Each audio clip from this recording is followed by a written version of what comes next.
Lucas capítulo 5, versículos del 12 al 16. Y créame, hermano, que cuando uno no está en casa, se siente extraño. Y estos últimos 2 domingos, usted ha podido observar que el último domingo incluso ni mi esposa estuvo con ustedes. Estuvimos fuera nosotros en otra iglesia, predicando en otra iglesia. Pero se extraña cuando uno no está con su familia, ¿verdad? Todos somos creyentes y somos familia, pero esta familia es la que está más cerca de nosotros y creo que se extraña cuando no se está juntos. Aunque yo estoy seguro que las 2 enseñanzas que ustedes han tenido en esta iglesia los últimos 2 domingos han sido de mucha bendición y edificación para sus vidas, puesto que mis hermanos ambos, tanto mi hermano Astor como el pastor Gracián, que no está con nosotros esta mañana, han enseñado fielmente la palabra de Dios. Uno de mis hermanos habló acerca de la necesidad que tiene Vladimir, la necesidad que tiene Andrea, la necesidad que tiene María, la necesidad que tiene Andrés de arrepentirse realmente de sus pecados. Y si recuerda usted lo que habló mi hermano Gracián la semana anterior, mi hermano hablaba de que gracias a ese arrepentimiento y esa fe que nosotros tenemos en Cristo, ocurre algo en nosotros y eso es una nueva vida, un nuevo nacimiento. Es decir, lo que hacíamos antes ya no lo hago hoy. La manera en la que vivíamos antes ya no me da gusto a mí vivir como vivía antes, sino que ahora Cristo ha transformado mi vida. Y no es que el pastor me esté cambiando o el pastor lo regaña a uno como usualmente se dice afuera, es que Cristo ha hecho algo en mí, que cuando yo cometo el pecado que cometía antes, me siento mal. Y ya no deseo vivir de esa manera cuando vivía emborrachándome, cuando vivía teniendo relaciones sexuales con cualquier hombre o cualquier mujer, cuando vivía en las drogas, cuando vivía robándome cosas del trabajo, cuando vivía criticando o juzgando a mi hermano, a mi vecino o a mi familiar. Hay algo que ocurre en nosotros, que ese cambio y ese cambio que lo hace el Espíritu Santo en nosotros, nos produce o produce en nosotros que nosotros ya no querramos estar ahí. Y es que el Espíritu Santo guía a los creyentes a conocer a Dios. Miren, hermanos, ambas cosas que acabo de decir suceden por medio de la obra del Espíritu Santo en el corazón del hombre. Cuando eso ocurre, el Espíritu Santo nos guía a nosotros, los creyentes, no solamente a abandonar lo que hacíamos antes, sino a conocer a Dios, pero también a establecer una relación cercana con Dios. ¿Verdad que nadie se ha casado y la esposa vive con los papás y usted con los suyos? Pero eso no es matrimonio. Cuando usted se casa, usted vive cerca y empieza a conocer a la persona y empiezan a tener una relación cercana con él. Esa relación continúa y produce cambios en nosotros, como le decía hace un momento, en lo que hacemos, pensamos y decimos. Y es que en la medida, fíjese bien, en la medida en la que usted conoce a alguien, en este caso a Dios, usted va a notar que usted empieza a parecerse más a Dios y a practicar lo que a Él le agrada y no lo que a usted le agrada o lo que usted practicaba. Y yo no sé si a usted le pasa, pero a mi esposa y a nosotros nos pasa que son muchísimas las ocasiones en que los dos estamos pensando lo mismo, incluso hasta en la misma persona. ¿Y por qué ocurre eso? Porque el tiempo que uno tiene de estar juntos, el hecho de estar cerca de la otra persona, usted aprende a conocer al otro y están conectados de una manera tan intrínseca y tan cercana que usted termina pensando y haciendo lo que el otro quiere, por decirlo de esa manera. En este caso, cuando hablamos del Señor, mientras más cerca nosotros estemos de ese esposo que todos nosotros como iglesia tenemos, más parecido al Cordero de Dios nosotros seremos. Muchos de nosotros vivimos como vivimos porque decimos ser algo pero no lo practicamos. O sea, es decir, habría que ver a dónde en realidad está el problema. Si el problema es la Escritura o soy yo. Y aquí no hay un problema, el problema está en el corazón de nosotros. Hermanos, yo sé que son muchas las necesidades que tenemos. Sé que nosotros todos los días luchamos con diferentes situaciones que nos hacen muchas veces no solamente apartarnos del evangelio en cuanto a apartar nuestro corazón y empezamos a cargar nuestro corazón no de las cosas externas, sino de las cosas externas en lugar de la palabra de Dios. Y esas cosas empiezan a hacerse valiosas en nuestras vidas como nuestros hijos. Y no solamente empiezan a ser valiosas, sino que se vuelven las prioridades por las cuales nosotros vivimos muchas veces. Usted puede observar que en nuestras vidas hay cosas prioritarias, el trabajo, hay cosas prioritarias, nuestros hijos, hay cosas prioritarias, la familia, hay cosas prioritarias, los pagos, hay cosas prioritarias, los estudios o el estudio de nuestros hijos, hay cosas prioritarias. Pero yo quiero preguntarle, ¿qué necesidad ocupa la iglesia, el servicio? ¿Qué lugar, más bien dicho, no qué necesidad, qué lugar ocupa la iglesia, el servicio, la asistencia a las reuniones, el compañerismo con los demás hermanos? ¿Qué lugar ocupa eso en nuestras vidas? ¿Qué lugar ocupa el evangelizar? ¿Qué lugar ocupa la escritura en su vida, querido hermano? ¿Qué lugar ocupa la oración en nuestras vidas?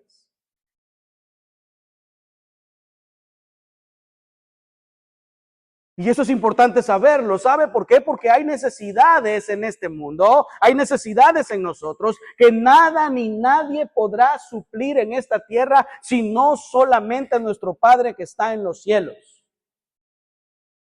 Y eso es una realidad. Usted puede tener todo el dinero del mundo y no poder comprar salud. Usted puede tener todo el dinero del mundo y no puede sacar a sus hijos de las drogas. Usted puede tener todo el dinero del mundo y no así poder hacer que su hija viva de una manera inmoral. Usted puede tener todo el dinero del mundo y no impedir que su esposo se robe las cosas del trabajo. Usted puede tener todo el dinero del mundo y no poder hacer que su esposo o su esposa cambie.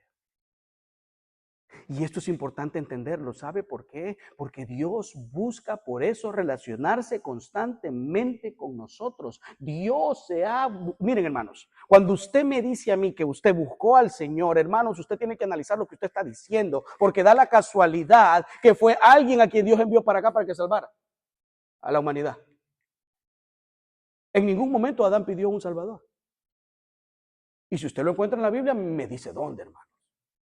Y lo rectifico públicamente, me equivoqué.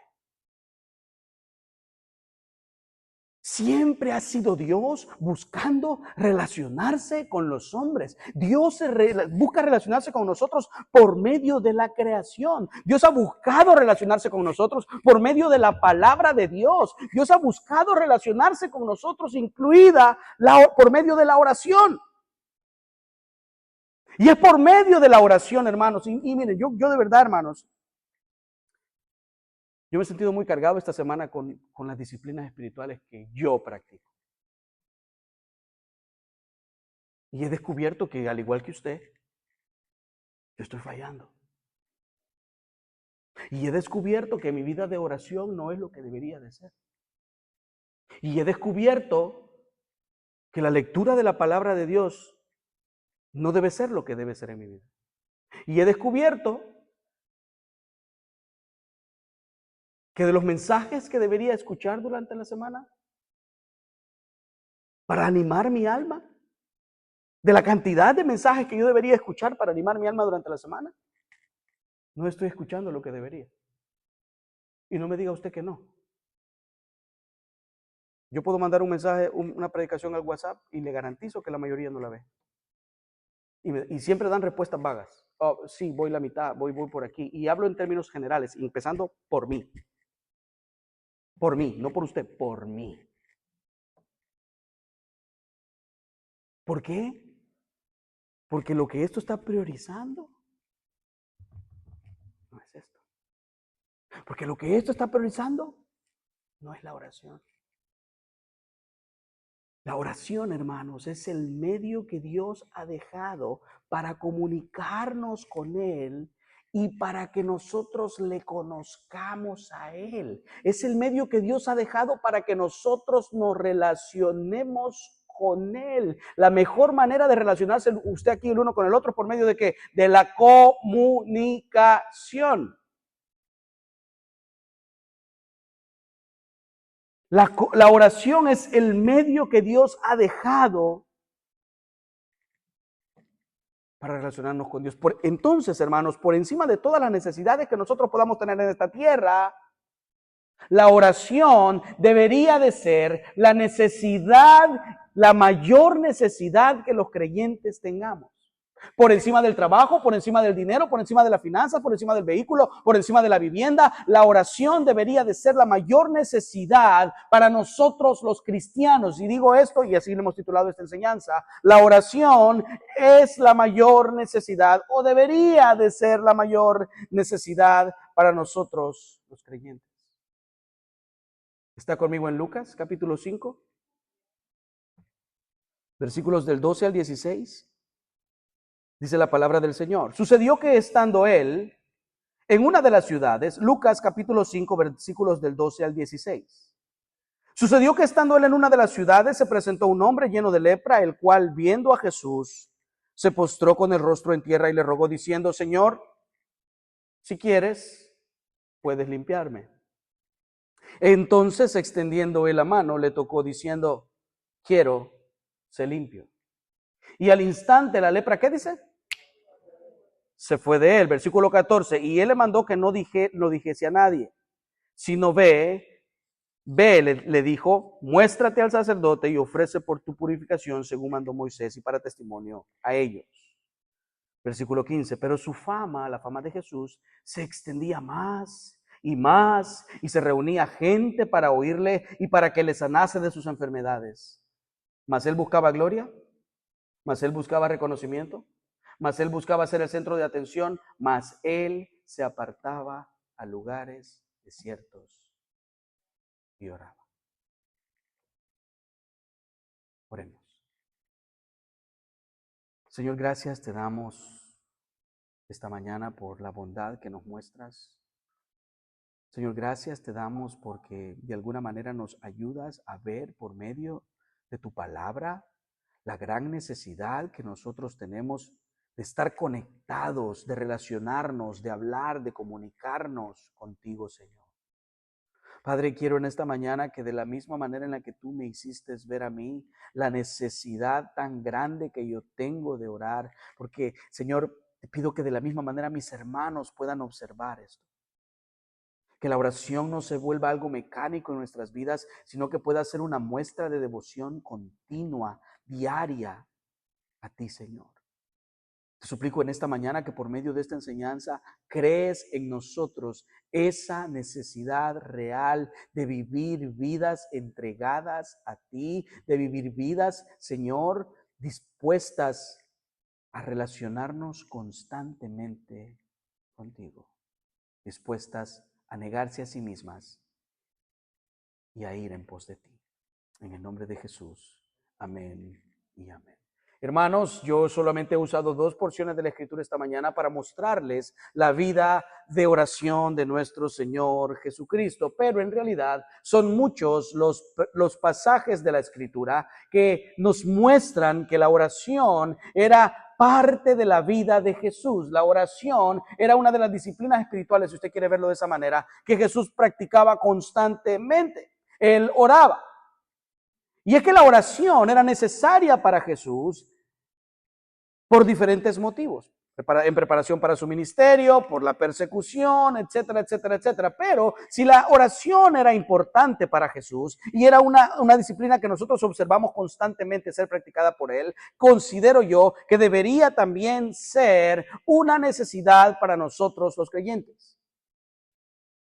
Dios ha usado, hermanos, parte de esta enseñanza para hacerme ver a mí la necesidad que tengo de la oración.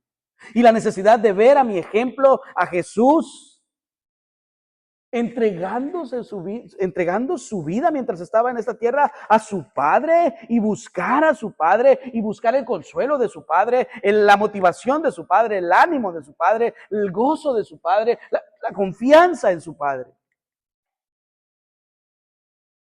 Y de la misma manera en la que le he mencionado, yo me he sentido un poco atacado, ¿verdad? O exhortado por esta enseñanza. De la misma manera sé que muchos hermanos esta mañana aquí se van a sentir así después de esta enseñanza. ¿Sabe por qué? Porque la mayoría de nosotros descuidamos esta área importante en nuestra vida. Y esa es una verdad. Oramos por los almuerzos, oramos por las cenas, oramos por los desayunos, pero no tenemos una vida constante de oración. Oramos cuando un problema viene a nuestras vidas, oramos para evitar cualquier tipo de problema, pero no hemos hecho de la oración una vida, un estilo de vida, una relación constante con el Señor. Poco a poco, hermanos, debido al valor que nosotros le damos a las cosas, la oración va perdiendo importancia en nuestra vida. Va perdiendo, nosotros cuando dejamos de orar perdemos no solamente el conocimiento de Dios, sino que perdemos la guía de Dios en nuestras vidas. Y entonces empezamos a tomar decisiones que no debemos. Empezamos a visitar personas que no debemos. Empezamos a tocar puertas que no debemos. Sabiendo que el único que puede suplir muchas necesidades en nuestras vidas es el Señor. Charles Spurgeon decía que deberíamos convertir cada cosa que pudiéramos, decía Spurgeon así, que deberíamos convertir cada cosa que pudiera ser un tema de ansiedad en un tema de oración. Pues Spurgeon estaba diciendo, no importa lo que tú estés enfrentando, no importa si es el cuidado de los hijos, no importa si es el área financiera, no importa si es tu propio pecado, cualquier cosa que esté afectando tu vida esta mañana, hermanos, decía Spurgeon, ora por ellas. Ora por ellas. Ora por ellas. Porque el único que puede darle ese consuelo en esa situación que usted atraviesa es el Señor. Hermanos, a veces las palabras de los pastores sobran. Pero las del Señor siempre vivifican. Las del Señor siempre son necesarias. Las del Señor siempre son suficientes. Ahora bien, hermanos, si bien es cierto, nosotros debemos orar por nuestras necesidades. Pero no debemos hacer de la oración una lista de necesidades, de peticiones, de pedidos, de deseos. La oración no es un medio para conseguir cosas. El ayuno no es un medio para conseguir cosas. Si usted se va aquí, escucha a los demás hermanos de otras iglesias, ellos a mí me lo han dicho, con una semana de ayuno yo bajo mi bendición. Y es que ¿a dónde dice que el ayuno es para que usted reciba una bendición?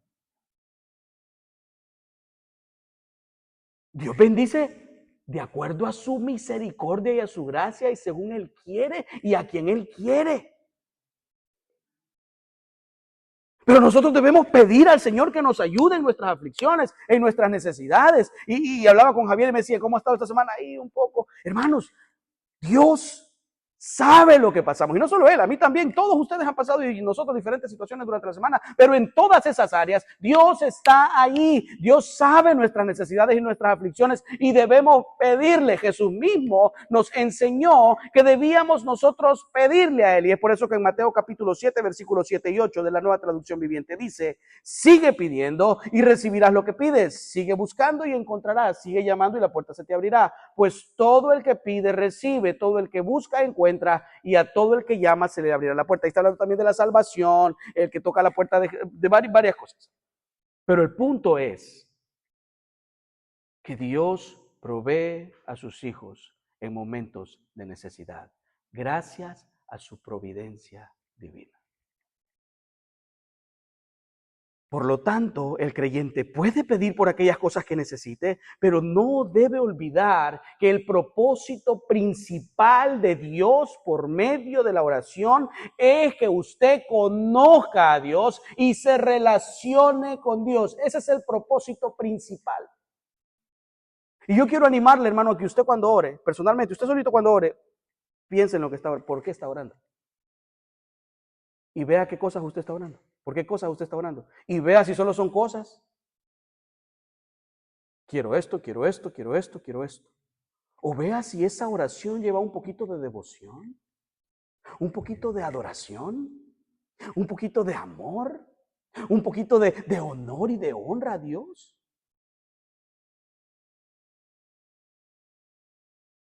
Debemos orar, hermanos. Yo quiero que usted, mire, y este libro que le enseñé hace un momento, pregúntele a Jason. Jason se está riendo porque cuando usted ve ese libro, usted se va a dar cuenta que usted no sabe orar.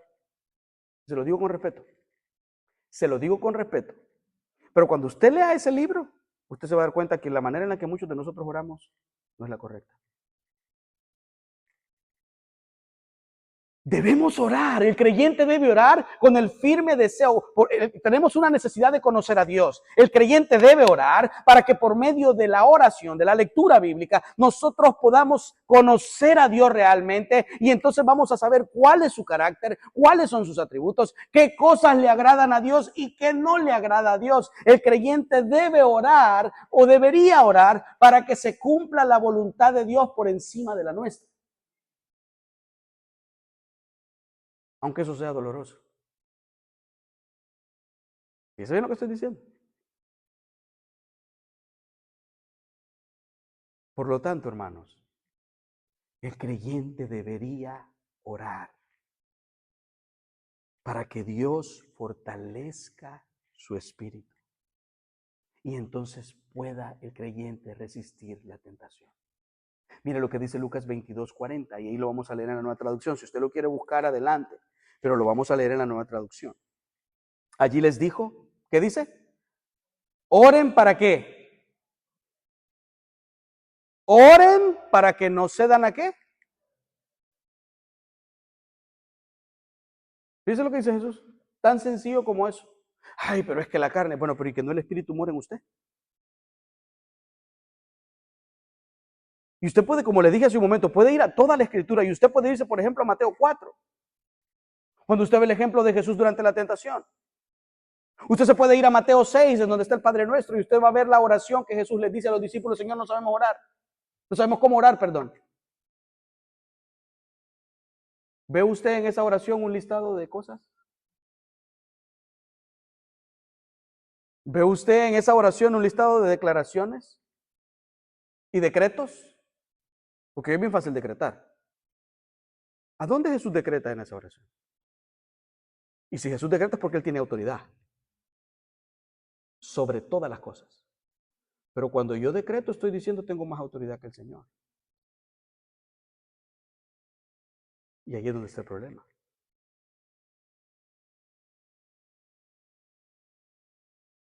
Hermanos, Jesús les pidió a sus discípulos, y si vemos el ejemplo del Getsemaní, oren, les dijo Jesús, que es esta parte de la Escritura, para que no cedan a la tentación. Y es que Jesús sabía que lo iban a capturar pronto. Y cuando el líder cae, muchas veces el movimiento cae.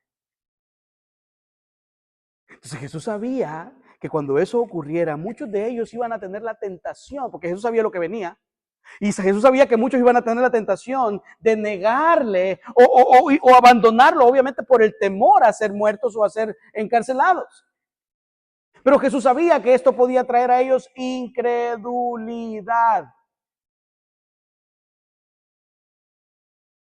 Jesús estaba diciéndole a sus discípulos: queridos discípulos míos, queridos hermanos, no importa si usted pierde la esperanza o ve, no si pierden la esperanza, no importa si usted ve que lo que va a pasar va a tratar de ir en detrimento de su fe o va a ponerlos a ustedes a dudar, no importa si ustedes van a pensar y sentir que todo se acabó cuando me vean a mí siendo capturado. Jesús les dijo: no les importa lo que está pasando, oren para que Dios, mi Padre que está en los cielos, les dé el valor, el coraje, para que puedan resistir la tentación a negarme y puedan entonces ustedes mantenerse firmes. De la misma manera, esta mañana Jesús nos dice a nosotros, aunque en un contexto diferente, que debemos orar para no caer en la tentación de ser como los amigos del mundo. Porque algunos somos como camaleones. Dependiendo de dónde estemos, ese color reflejamos. Si usted está con sus amigos inconversos, usted se pone el traje de inconverso y actúa como ellos. Si usted está en la iglesia, usted se pone el traje de la iglesia, el color de los hermanos, y usted se ve como hermano, pero no es hermano. El creyente no es un camaleón. El creyente es creyente en la iglesia, en el trabajo, en el hogar, dentro y fuera de la iglesia. El creyente es creyente. Y digo esto, hermanos, porque todos luchamos con diferentes tentaciones. Todos los días. Hermanos, una de las tentaciones más comunes con la que todos aquí luchamos es la de esa tentación. Miren, esa tentación que hay en el corazón de nosotros por ocultar la verdad. Esa tentación que hay en el corazón de nosotros por la mentira. Hermanos, ¿qué pasaría si Dios no nos mostrara su gracia y dijera esta mañana? Fíjese bien. Todos los que mintieron esta semana se mueren hoy. ¿Cuántas sillas quedarían vacías aquí? Lea pecados respetables. Fíjese, hermanos, fíjese bien lo que estoy diciendo. Para que usted vea que usted miente a propósito. No es que no sepa. Todos mentimos a propósito. ¿Y usted cree que eso no es pecado? ¿Y usted cree que eso no es pecado digno de condenación? Hermano, sí lo es. Pero gracias a Dios en que no estamos bajo la ley, sino bajo la gracia. Es por eso que nosotros, aunque pecamos con mentiras blancas y mentiras negras, hermano, pecado es pecado. No hay mentiras blancas y mentiras negras. Usted mintió, punto.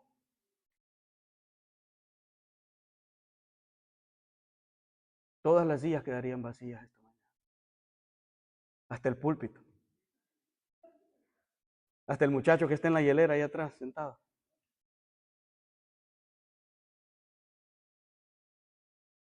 Es por ello que debemos pedirle a Dios que por medio de su Espíritu nos dé el coraje y el valor para no mentir, para no ver mujeres que no son mi esposa, para no ver hombres que no son mi esposo, para no codiciar lo que los otros tienen, para no codiciar ni desear ni tener envidia por lo que los demás obtienen. Hermanos, debemos orar para no caer en esa tentación, la tentación de comportarme como un inconverso cuando soy supuestamente creyente. Ahora, si usted se comporta como un inconverso, lo que usted no es un creyente.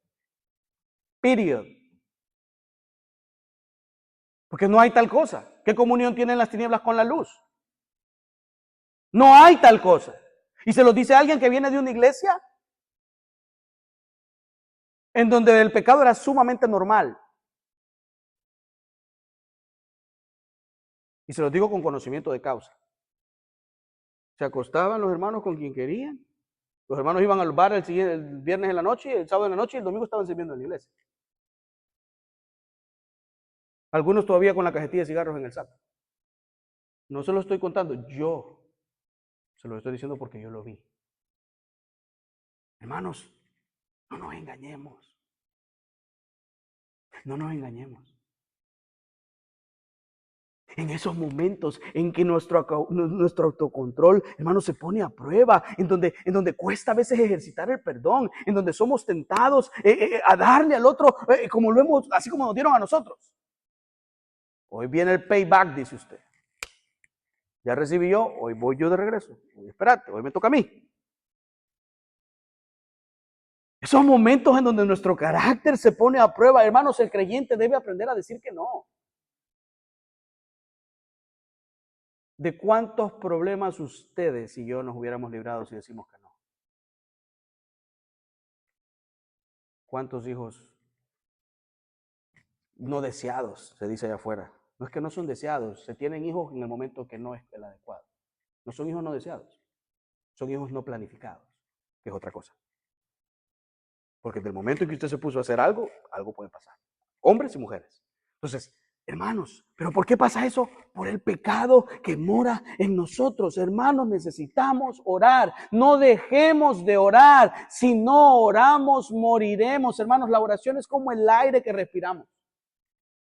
Ese aire que nuestro cuerpo necesita para que todo este organismo vivo funcione. De la misma manera debería de ser la oración para nosotros. La oración es la que da vida a nuestra alma sedienta de Dios. La oración es la que renueva por medio de ese contacto con Dios. Mis fuerzas son renovadas. Mi espíritu débil se es fortalecido. Nos permite por medio de la oración conocer más a Dios. ¿Y sabe qué? La oración afirma nuestra confianza en Dios. Porque después de que usted ore, tiene una paz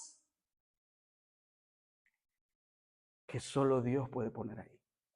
No porque ya no hayan problemas. Los problemas continúan ahí. Pero cuando usted ora, está dejando las cosas en las manos de Dios. ¿Sabe cómo se llama eso? Depender de Dios. Mire lo que dice Mateo 6:34. Cuando nosotros oramos, dependemos de Dios. Así que no se preocupen. ¿Por qué dice? Porque el día de mañana traerá sus propias ¿qué? Los problemas del día de hoy son ¿qué dice? ¿Cuántos tenemos problemas hoy?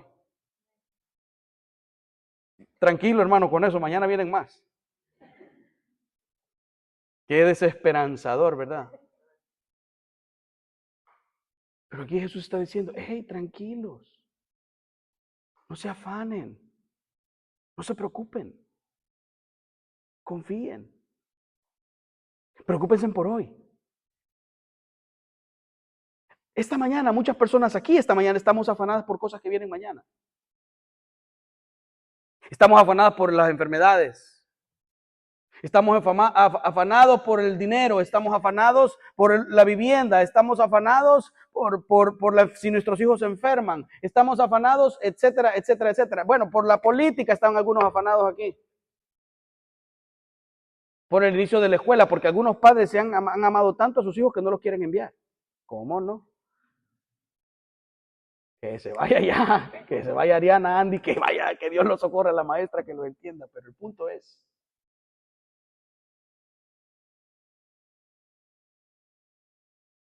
de la misma manera en que Lucas y Aiden dependen de Irving, de Emily, de Samuel y de Jocelyn, para comer, para bañarse, ahí está el pitido, para comer, para bañarse, para limpiarlos. Y es que dejar a cualquiera de estos bebés solos sería una cuestión de vida o muerte. Ellos dependen de su papá y dependen de su mamá. Perdón. Sin embargo, muchos de nosotros, el depender de alguien no es algo que vemos con buenos ojos. Yo por eso trabajo porque no dependo de ningún hombre. Y casada la señora en la casa. No te preocupes, yo compro algo, yo no dependo de la comida que me hagas. Ahí voy a ir a la guagua. Y la comida de la guagua es bien rica, pero ese es otro punto. Pero es que ¿sabe por qué pasan esas cosas? Porque a nosotros no nos gusta depender de nadie. Ni físicamente, ni financieramente. Cuando usted pone su físico a que otro lo administre, duele y después usted no puede ni caminar. Se lo digo por experiencia. Pero el punto es, ¿sabe por qué a nosotros no nos gusta depender de nadie? Porque hay algo en nosotros que se llama orgullo. Y el orgullo, que es otro pecado respetable, ¿está bien? El orgullo es, creo yo, donde radican la mayoría de pecados. Se mata por orgullo. Se divorcian por orgullo. Los padres se pelean con los hijos o no escuchan el consejo de los padres por orgullo. No les gusta a los hermanos dentro de la iglesia que se les corrija por orgullo. Hay pastores que no aceptan el consejo de nadie por orgullo. No se nos gusta que se nos diga lo que tenemos que hacer por orgullo. No nos gusta depender de nadie por orgullo.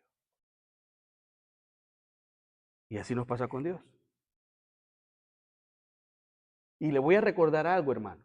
No importa la edad que tenga. Usted va a llegar a una edad en la que usted va a depender de alguien. Fíjese bien lo que le estoy diciendo. Usted va a llegar a una edad en la que usted va a depender de alguien. Va a ser como Lucas o como Aiden, si es que Dios le presta bastante vida. Usted va a depender de alguien más para realizar sus propias cosas. Y eso lo vi con mi mamá. Si usted a mi mamá no le cambiaba su ropa interior, ahí pasaba la señora los días que fuese necesario con esa ropa interior. Porque ella dependía de alguien más. Y a muchos de nosotros nos pasa así. La gravedad de esto es que es con Dios. Es por eso que usted no ora y confía en su experiencia. Usted no ora y confía en sus amigos, en la habilidad que usted tiene. No, que tengo un contacto en la iglesia. Voy a llamar a Juan Carlos. Voy a llamar a Ángel, le voy a llamar a Javier, le voy a llamar a Cálix, voy a llamar a Obando. Hermanos, deje de intentar hacer las cosas por sus propios medios.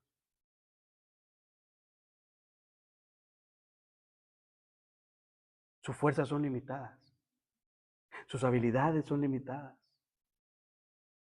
Es por eso que Jesús esta mañana nos invita a nosotros, en base a lo que dice Mateo 11, 28 al 30, a que descansemos en Él. Mira lo que dice Jesús. Luego dijo Jesús, vengan a mí todos los que están, ¿qué dice? Cansados, y llevan cargas pesadas, y yo les pondré más. Y yo les daré descanso, dice Jesús. Pónganse mi yugo, déjenme enseñarles. Déjense, hermanos, enseñarles. Déjense que Jesús les enseñe, porque yo soy humilde y tierno de corazón y encontrarán, ¿qué dice? Carga para su alma, descanso para su alma, pues mi yugo es fácil de llevar y la carga que les doy es liviana. Hermanos, para que usted acepte este llamado de Jesús se necesita humildad. Reconocer que usted no puede hacer nada y que usted necesita depender de alguien más, pero eso viene, el ser humilde no es algo que usted dice. Porque también existe la falsa humildad. Hay hermanos que parecen humildes, pero que no son humildes. Pero muestran una cara como que sí son. Eso se llama falsa humildad. La humildad es una actitud del corazón. Es una actitud de recordar o reconocer que no todo está centrado en mí y que yo no puedo hacerlo todo y que necesito no solo la ayuda de Dios, sino la ayuda de los demás. Por eso Pablo le dice a los filipenses, en Filipenses 2 del 5 al 8, tengan la misma actitud que tuvo, ¿quién dice? Cristo Jesús, y Cristo todos los días oraba a su Padre para depender de Él, siendo Dios. Aunque era Dios, dice Pablo, no consideró que ser el igual a Dios fuera algo a lo cual aferrarse. En cambio, renunció a sus privilegios divinos, adoptó la humilde posición de un esclavo y nació como un ser humano. Cuando apareció en forma de hombre, se humilló a sí mismo en obediencia a Dios y murió en una cruz, como morían los criminales. Dependamos de Dios. Y Dios se encarga de hacernos entender eso en el inicio de nuestra vida y en el ocaso de nuestra vida. Cuando necesitamos todo el tiempo de la ayuda de alguien. Por lo tanto, hermanos, cuando vivimos dependiendo de Dios, tendremos de verdad una necesidad continua de orar y de vivir agradeciendo a Dios por todo lo que Él nos da, lo bueno, lo malo, lo que no nos ha dado, lo que nos dará. Y si no nos lo da, así me dé 40 años en esta tierra o me dé 100, así me dé 50 o me dé solo 10. El creyente ora, ¿sabe por qué? Porque vive agradecido también con Dios. Y eso sucede cuando nosotros de verdad dependemos de Dios. Y mire lo que dice 1 Tesalonicenses 5, 17 y 18. Dice, nunca dejen de orar. Sean agradecidos en toda circunstancia, pues esta es la voluntad de Dios. ¿Para quién dice? Toda circunstancia en mi vida es la voluntad de Dios para usted. Para ustedes, ¿quiénes dice? Los que pertenecen a quién. Los que no son camaleones. Los que tienen un solo color. ¿Dice bien lo que estoy diciendo, hermano? Esto es para los que tienen un solo color. Ya se fue el pastor. Vaya a sacar, vaya, hagamos lo que vamos a hacer ya. Hermanos, la necesidad que nosotros tenemos de conocer a Dios debe ser una necesidad constante y continua, hombre. Usted nunca va a dejar de conocer a Dios. Si tenemos 24, 25 años, 30 años de casado y todavía no lo conocemos, al que está conmigo ahí.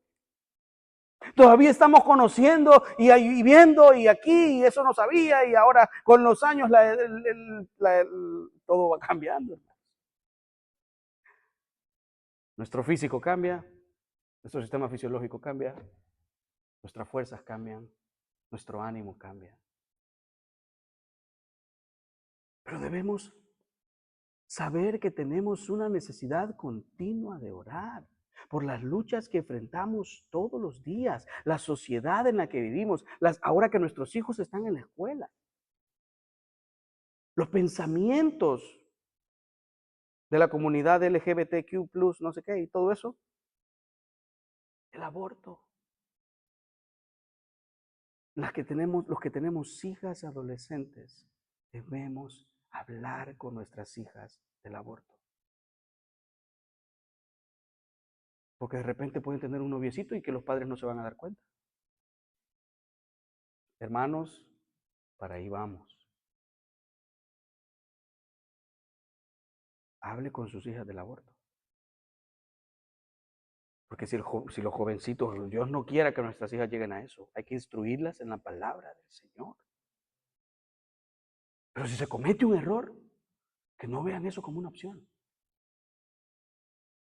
Es por eso que nosotros tenemos una gran responsabilidad. ¿Ve la necesidad que tiene usted de orar? Pero es que mis hijos están grandes. ¿Y los nietos? Peor todavía, porque usted no tiene mucha injerencia sobre ellos. Eso es lo mejor de tener nietos. Si usted agarra al niño, vaya, que te vaya bien, salud. Se hizo, mira, del 2, aquí está. Debemos orar por las luchas que tenemos contra nosotros mismos, con esos deseos, con esas concupiscencias que nos manejan todos los días. Debemos orar por nuestros peores enemigos, hermanos, que no deberíamos nosotros tener enemigos, pero Jesús dice, oren por sus enemigos. Debemos orar para que nuestro carácter sea moldeado y transformado al igual o a imagen y semejanza del de Cristo. No obstante que hay hermanos esta mañana, y lo digo incluyéndome yo, que en lugar de orar para que Dios me cambie, justifico mis acciones. Es que yo así soy. Y a mí nadie me va a cambiar. Bueno, hermana, lo que usted no es una creyente. Lo que usted no es un creyente. Porque el creyente está siendo transformado continuamente por el Señor. El creyente es como ese diamante que usted ve que le van quitando todas las asperezas y lo van puliendo y le van quitando todo lo malo y van dejando ese brillante, bien brilloso, sin ningún tipo de basura o cosa alrededor. Así es la vida del creyente. Cuando nos dejamos moldear por el Evangelio. Oremos constantemente a Dios para recibir su gracia a pesar de todas las mentiras que hemos dicho esta semana, que con una basta, hermano. Con una basta para caer en pecado. Pidamos perdón a Dios todo el tiempo, pero no olvidemos hacerlo con ese sentir de agradecimiento, hermano. ¿Sabe por qué podemos agradecer a Dios? Bueno, porque a pesar de la mentira que dije, aquí estoy. Y eso es bien lo que estoy diciendo. Ahora ya no mienta, no continúa mintiendo. Pero a pesar de, aquí estamos.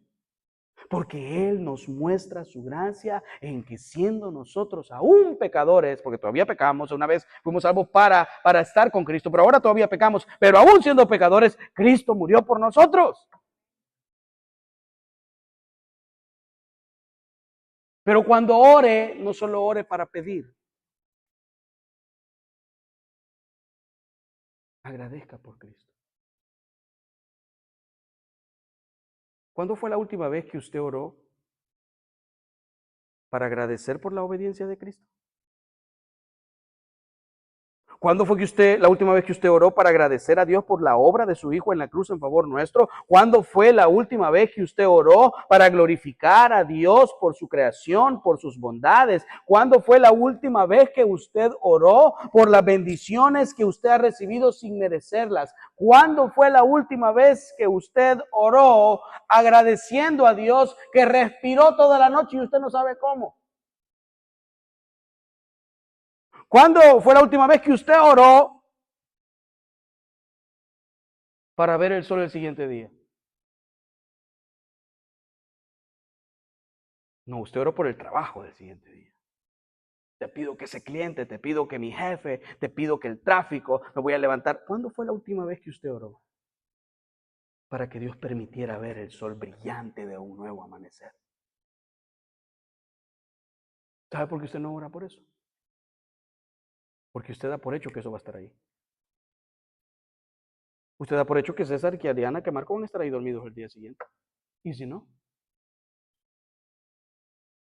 Hay cosas por las que usted no ora porque las da por sentado. Y lo mismo pasa con Cristo. Creemos que Dios tenía que hacer algo por nosotros. No, querido hermano, no nos equivoquemos. Dios lo que nos dio, nos lo dio solamente por su gracia. ¿Sabe por qué? Porque Él hace su voluntad siempre. Entonces, nosotros como cristianos debemos entender que la oración es importante, que tenemos una gran necesidad de orar, porque usted y yo necesitamos aprender a confiar en la voluntad de Dios.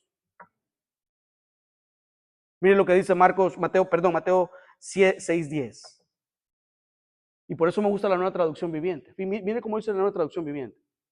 Que tu reino venga, ¿qué dice? Que se cumpla tu voluntad en la tierra. Esa es una parte del Padre Nuestro.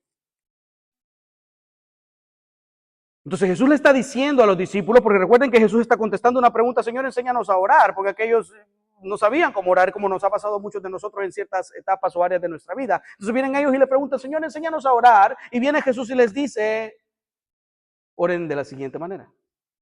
Padre Nuestro. No voy a recitar el Padre Nuestro, pero dentro de eso Jesús les dice: oren para que mi voluntad o la voluntad del Padre se cumpla aquí y allá. Pero esto requería, para llegar a orar o poder orar de esa manera, que haya una confianza total en que aquel que hace su voluntad en el cielo y en la tierra va a hacer su voluntad para mi bien, me guste o no me guste. Hermanos, yo sé que al igual que ustedes, tengo muchos recuerdos de personas que ya no están aquí en este mundo. Personas que se fueron de repente. Tengo muchos recuerdos del pastor Clint. Tengo muchos recuerdos de la abuelita de mi esposa. Tengo muchos recuerdos de mi mamá, de mi papá. Pero recuerdo con mi mamá quizás fue quizás el mayor recuerdo con mi mamá porque había un nexo entre ella y yo más cercano. Creo que era entre ellos más cercano que todos mis hermanos. Pero yo recuerdo que cuando ella se enfermó, los primeros días, manejando sobre la ruta 1, ella me dijo, llorando: yo no sé por qué me ha dado esto. Hablo de la demencia. Eso fue recién, ella fue diagnosticada con eso. Pero recuerdo que me dijo, llorando, pero que se haga la voluntad de Dios. Difícil aceptarlo, pero aún ahí confiando en la voluntad de Dios. A pesar de nosotros oramos para que se sanara, etcétera, etcétera, esa era la voluntad de Dios. Y ni usted, ni yo, ni nadie puede cambiar la voluntad de Dios hacia la vida de una persona.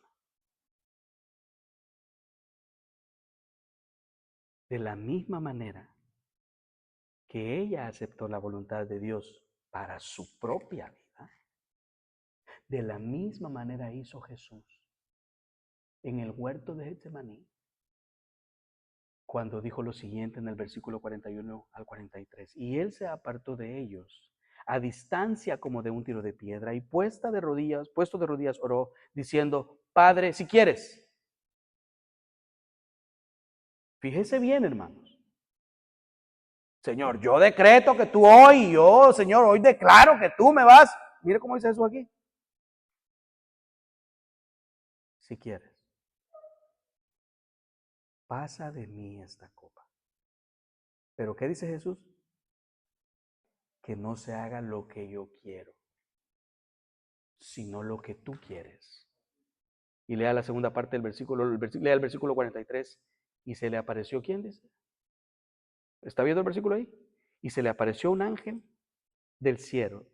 No sé si no es el versículo, pero igual. Y se le apareció un ángel del cielo, dice el versículo 43, para fortalecerle. Jesús mismo antepuso sus deseos. 5 minutos más, hermano, y terminamos. Jesús mismo antepuso sus deseos a los de su Padre. Él se negó a sí mismo, tal y como decía Luis en el versículo que leyó, él se negó a sí mismo y puso los deseos de su padre por encima de los deseos de él. Es lo mismo que hace una mamá cuando solo tiene un plato de comer, le da de comida, le da a su hijo y se queda ya sin comer. Eso es negarse a usted mismo. Entonces Jesús dijo, bueno, yo no quiero hacer lo que yo quiera, aunque yo sé que Él es mi papá y que yo soy Dios y que estoy aquí cumpliendo una labor, pero que no quiero hacer lo que yo quiero, sino que lo que Dios decide o lo que mi Padre decida, eso es lo que voy a hacer. Usted y yo debemos seguir ese mismo ejemplo para nuestra vida. Debemos aprender a negarnos a nosotros mismos, a nuestros deseos. Debemos entender que nuestros deseos ya no son nuestros, ahora le pertenecen al Señor. Debemos entender que nuestras posesiones, incluida su cuenta bancaria, no es de nosotros, es del Señor. Usted debe entender que su tiempo no es suyo, es del Señor. Debemos entender que nuestra familia no nos pertenece a nosotros. Le pertenece al Señor. Debemos entender que nuestra salud no depende de nosotros, sino solamente del Señor. Él se encarga de determinar todo lo que sucede en nuestras vidas, le guste a usted o no. Por lo tanto, no pretendamos vivir como que nosotros somos los dueños de nuestra vida. Hermano, usted no es dueño de su propia vida. Si Dios quiere hoy, nos la quita y resulta ser que cuando Dios le dio la oportunidad al hombre de tener el control de su vida, ¿qué hizo el hombre cuando Dios le dio la oportunidad de tener el control de su vida? Se puso a comer de un fruto y trajo la maldición hasta nosotros. Pero lo importante no es solamente eso, sino que lo importante es lo que dice el versículo 43. En medio del sufrimiento y en medio de aceptar la voluntad de Dios, que era llevar sobre su carne la ira de Dios por el pecado de los hombres, Dios le mandó un ángel para que lo fortaleciera. Hermanos, a veces es difícil aceptar la voluntad de Dios. Pero yo quiero que sepa que aunque nos cueste y nos duela muchas veces tener que lidiar con ciertas situaciones, hermanos, cuando usted busque hacer la voluntad de Dios, Dios se va a encargar de consolarlo. Aunque le duela, aunque se entristezca, aunque usted no quiera ir por ese lado, went through, como dice, o going through, ¿verdad? Como dicen ustedes en inglés, Dios se encargará de mandar un ángel, y ese ángel es Dios mismo que vive en nosotros por medio de su Espíritu y que nosotros podemos ver en su palabra. Pero hermanos, nosotros debemos aprender a fortalecernos en el Señor por medio de la oración. No importa la tristeza o el dolor que nosotros podamos experimentar. Dios nos dará consuelo en esas situaciones que no entendamos y que no comprendamos. Dios no quiere que usted comprenda. Dios quiere que usted confíe. Dios no quiere que usted entienda. Dios quiere que usted dependa de Él. Hermanos, si usted está aquí esta mañana y usted no se ha arrepentido de sus pecados y usted no está viviendo para Cristo, y si usted está aquí esta mañana y usted no está practicando, o usted no ve la oración como una necesidad, le animo a que se arrepienta y a que ponga su fe en Cristo y a que piense si es un camaleón con varios colores o solo muestra el color de Cristo. Si usted está aquí esta mañana, le animo a que se arrepienta y entregue su vida a Cristo. El que confiesa sus pecados y se aparta, alcanza misericordia. Vamos a ponernos en pie y vamos a orar.